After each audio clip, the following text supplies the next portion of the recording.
Hi, Brian Whiting's filling in for Buck Levasseur. It's mid-December, and I think we finally got some snow that's going to stick. Trade in the rifle for a shotgun, fire up the beagles, and hit the woods. It's time to go rabbit hunting. And on tonight's Only in the UP segment, a UP tradition that dates back to 1930. We recognize it by the familiar brown paper bag. Join me for a trip to the Trenary Home Bakery. That's right here, right now, on Upper Michigan's very own Discovering. The secret streams that flow beneath the cliffs of colored stone. Forest thick and healthy with birch and pine and oak. Surrounded by the greatest lakes this world has ever known. The black bear's awesome presence as he roams the hills and fields.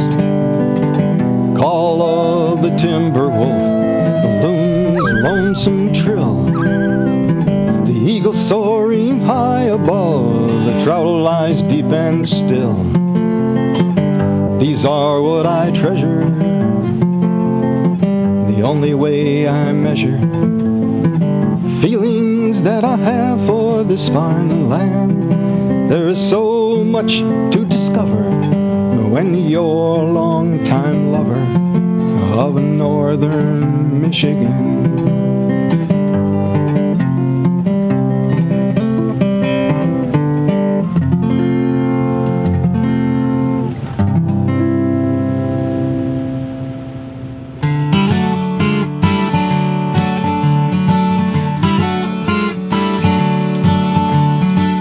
How many seasons are there in the UP? Depends on who you ask, I guess. For me, melting snow, warm days, and the sound of frogs means trout season is right around the corner. Hot days, sunshine, and hot dogs over an open fire spells camping season. The colors of fall and the smell of decaying leaves mean it's grouse season. The brisk air and the stiffening ground of November says deer season is right around the corner. Now it's mid-December, and we finally got snow on the ground. It's rabbit season. Rabbits can be hunted from September 15th through March 31st. Each year in Michigan, 83,000 hunters hit the woods in pursuit of rabbits and hares. I connected with a couple of those hunters, John Quigley and his son Pat, along with their trusty beagles, in Gwinn. I started with the dogs and rabbit hunting when I was 8 years old. An uncle of mine gave me my first beagle, and I hunted with them, my father and my uncle, just about every weekend.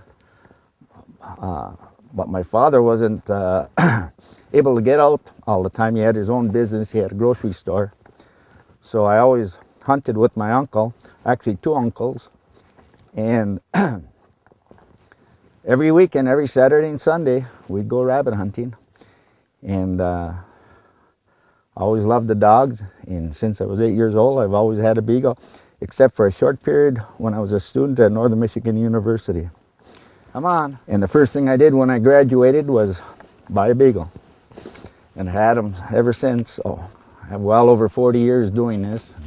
More like 50 years, 50 plus years. When I was younger, I rabbit hunted for numbers, for rabbits. And now I've shot one hare in the last 7 years. But I take a gun every time I go in the winter time. But usually leave it in the truck, and I just love to hear the dogs run.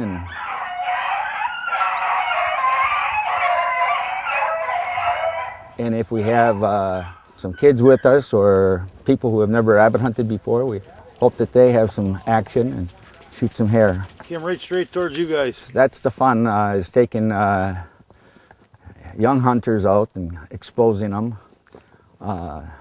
And which is very important now, especially with all the electronic games and so forth. Hunting, there's a fear that hunting's going to become an obsolete. I don't think it'll be obsolete here in the Upper Peninsula of Michigan, but statewide numbers were dropping, the number of licenses being sold, and so a lot is being done to encourage youth in our hunting tradition.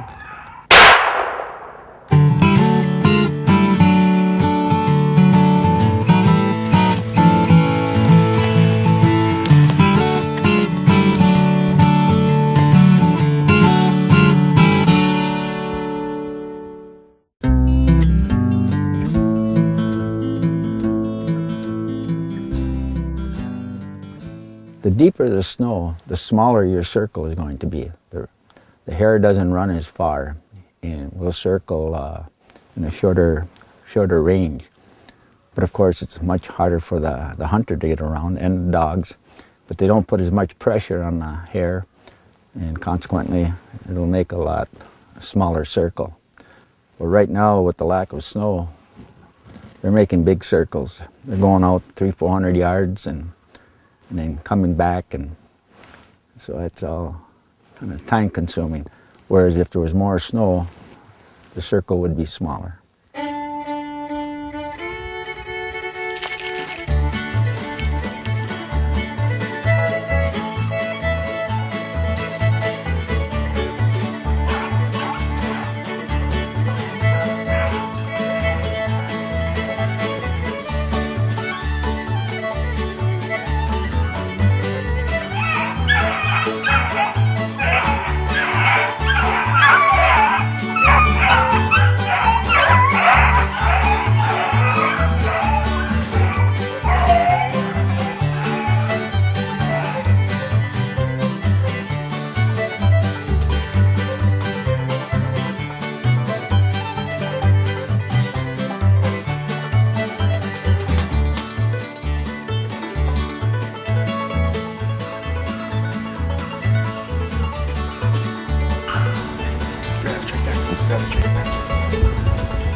That rat's right in front of you. I've never seen it. Yeah, rat's way away.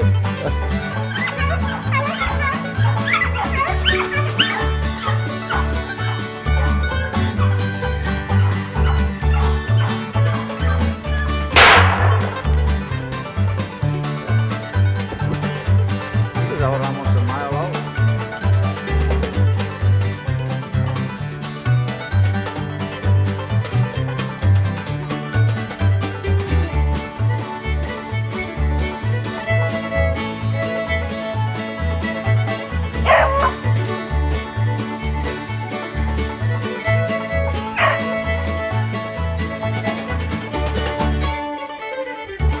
They run by scent and not by sight. Of course, if they see the hare, they're going to chase it.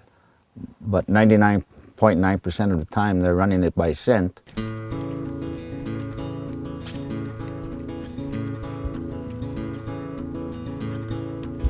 And today would be a decent scenting condition day. There are days when it's below zero, or if there's just ice on the ground, the pursuing of the hare is a lot slower and not quite as much barking going on. They lose a lot more frequently under poor scenting conditions, but they can usually keep the hare going. I'm active in the field trial aspect of beagling, and so I'm out 3 times a week at least with my dogs, hunting season and during the summer, and even during the quiet time. If you run in an enclosure like a beagle club, they have a special permit where you can run during the quiet time when game is having their offspring. But beagle clubs have a special permit where they can be utilized for the purpose of training year-round. 2 of the dogs are field champions.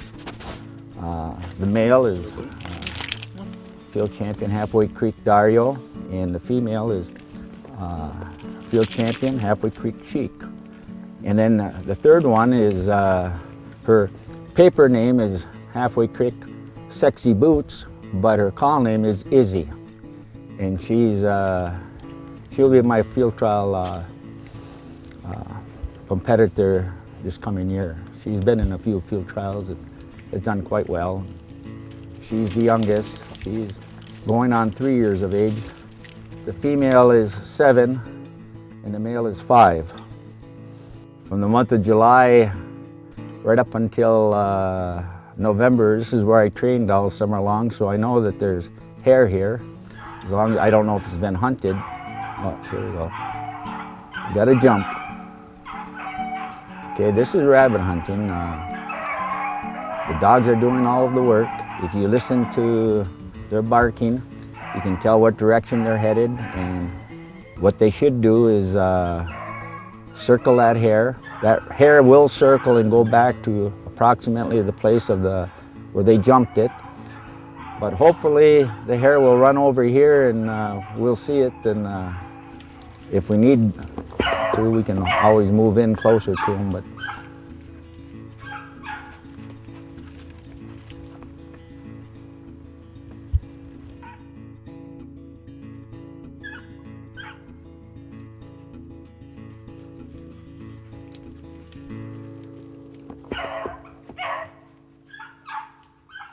Don't miss the Woodtick Music Festival in Hermansville, Michigan. 4 days of great bluegrass, country, folk, blues, and rock and roll. Over 25 bands. Fun for the entire family. Carry-ins welcome. Kids 12 and under free. Buy your tickets and campsites and find out everything you need to know online at woodtickfestival.com. That's woodtickfestival.com. The Woodtick Music Festival in Hermansville, Michigan.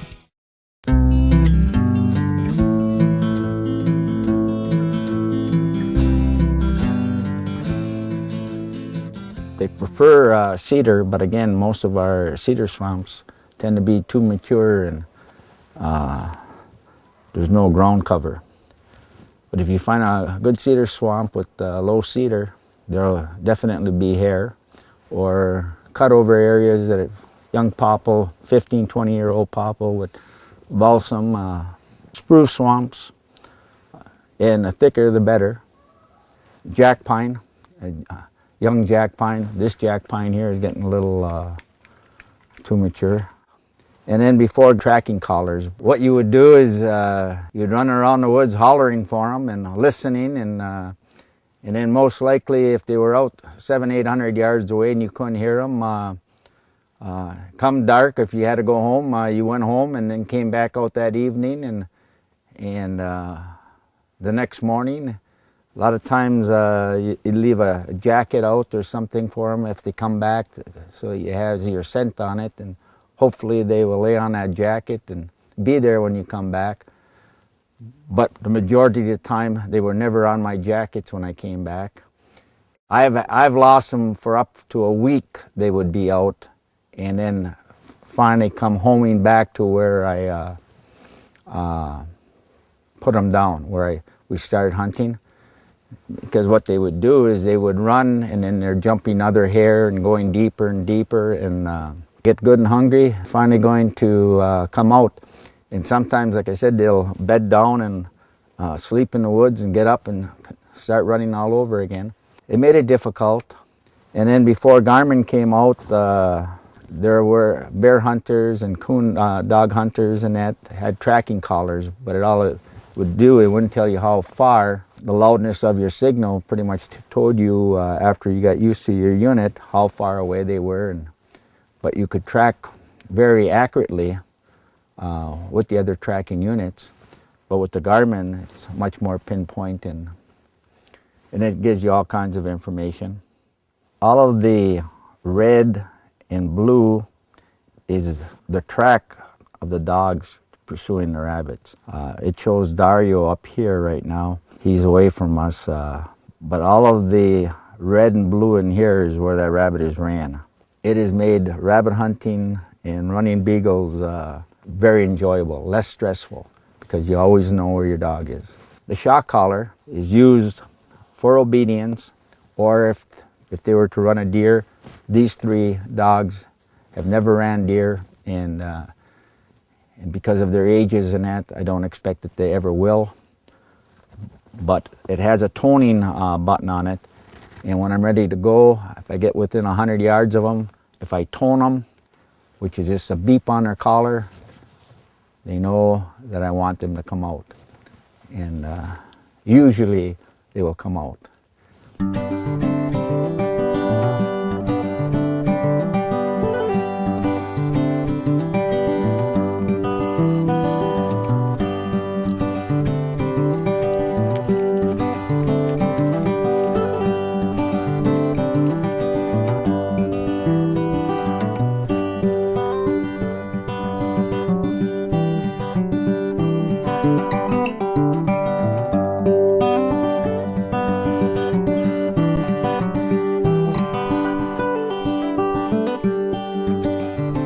My recommendation, most people want to buy a puppy, but if you really wanted to get into rabbit hunting, buy a trained dog, and then buy a puppy and train the puppy with the trained dog. Most sellers will give a trial on the dog that they are selling, and I would recommend buying from somebody reputable. But to start a puppy, if you you had no experience with it, and if you only have the one dog, they're going to be more attached to people than they are other dogs.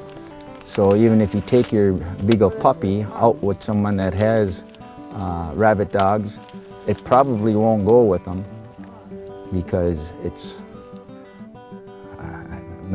not a kennel dog, most likely. It's a dog that's been staying in the house and wants to associate with people. So if you bought a dog that's trained already, get a puppy, and then it makes no difference if you keep them in the house or keep them out in the kennel outside. That puppy's going to bond with that other Beagle, and if you take the puppy out with the other Beagle, it'll learn how to chase rabbits or anything else that the adult Beagle chases. So my recommendations always, when people call when they want to get started into rabbit hunting, but they always want puppies, and puppies are cute, but it's difficult.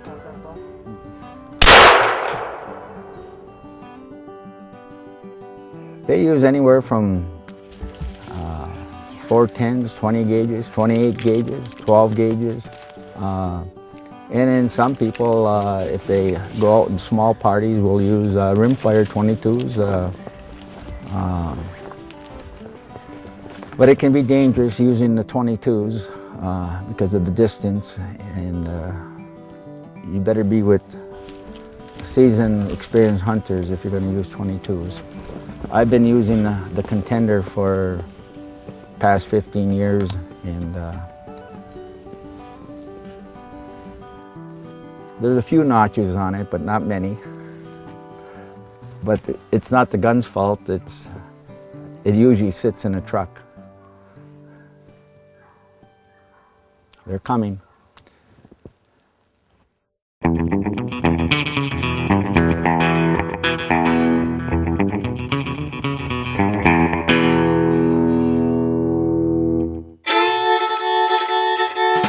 Time for Only in the UP, the segment of the show that highlights the friendly, creative, crafty, and inventive spirit of those of us who live here. It's about that stuff that makes the UP the greatest place on earth to live. It's a UP tradition that dates back to 1930. We recognize it by the familiar brown paper bag. In the small town of Trenary, next to the Trenary Toast Cafe is a small bakery. Early in the morning, while most of the Trenary Toast eating world is still asleep, a small group of dedicated people who truly care about their product are hard at work. The first thing that hits you when you walk through the door into this historic bakery is the smell. The unforgettable smell of freshly baked bread and cinnamon rolls. Then, almost all at once, you're overwhelmed with a sense of tradition. You can't help but be taken back to a simpler time. Solid, hard-working equipment that has been there far longer than any one person stands ready for the next batch of Trenary goodness. And a small group of hard-working, dedicated bakers continue to carry on the old rural tradition of scratch baking the finest breads and the famous Trenary Toast. When we make Trenary Toast, we bake a sweet bread in a loaf, and then we slice it. We bake it, then we coat it with our special coating, which is a secret, by the way. And we still do it all by hand. When it's baked a second time, we literally pull all of the moisture out of it. And the other thing that makes it so special is that we have cinnamon and sugar on the top of our toast. You won't find that anyplace else. And then we also make a white bread and our limpu bread, which is our old country rye. We make them in full-size loaves, half loaves. We have a pan bread that we make in half loaves. We thick slice it, we thin slice it. But our toast is our most popular, but we do have 3 different kinds. We have the cinnamon and sugar. We have one that's got just sugar on it, and then we've got one that's plain. It's just the toast with no coating at all. bakery was started in about 1931. I think it changed hands a couple times then, and then the previous owner had it since 1951. The basic recipe for all of our products has not changed since then. There was a couple here during the summer, and they said that their great-great-grandmother brought the recipe over, for the Trenary Toast, brought the recipe over from Finland with her. We don't have proof of that, but that's the history that she got from her family. And we shipped Trenary Toast to every state in the Union. Some overseas, we get a lot of requests for the military, to send something from home over there. We have a driver that goes out in our van to all of the local stores in Escanaba, Marquette, Negaunee, and Ishpeming, and you can buy all of our products that we package. The cinnamon rolls and the cinnamon bread are sold here just in the cafe, but everything else you can pick up at most of your grocery stores. And then in the cafe here we also have Uper things, and we have ice cream during the summer, and we have popcorn and cookies and coffee. This is our retail outlet, yes. You can buy it, in every store locally, but this facility here is our retail outlet. You can't get your cinnamon rolls or your cinnamon bread any place but here.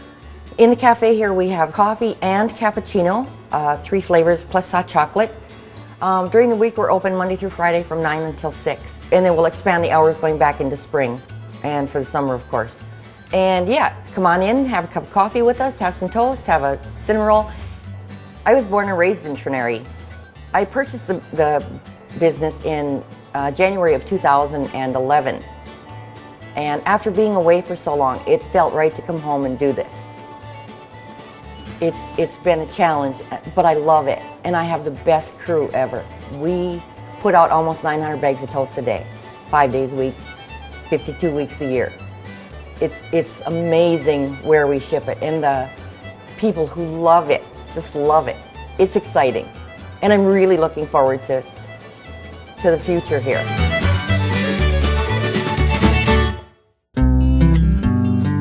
Well, that's it for today. Thanks for watching, and I'll see you next Monday night, right here on Upper Michigan's very own Discovering.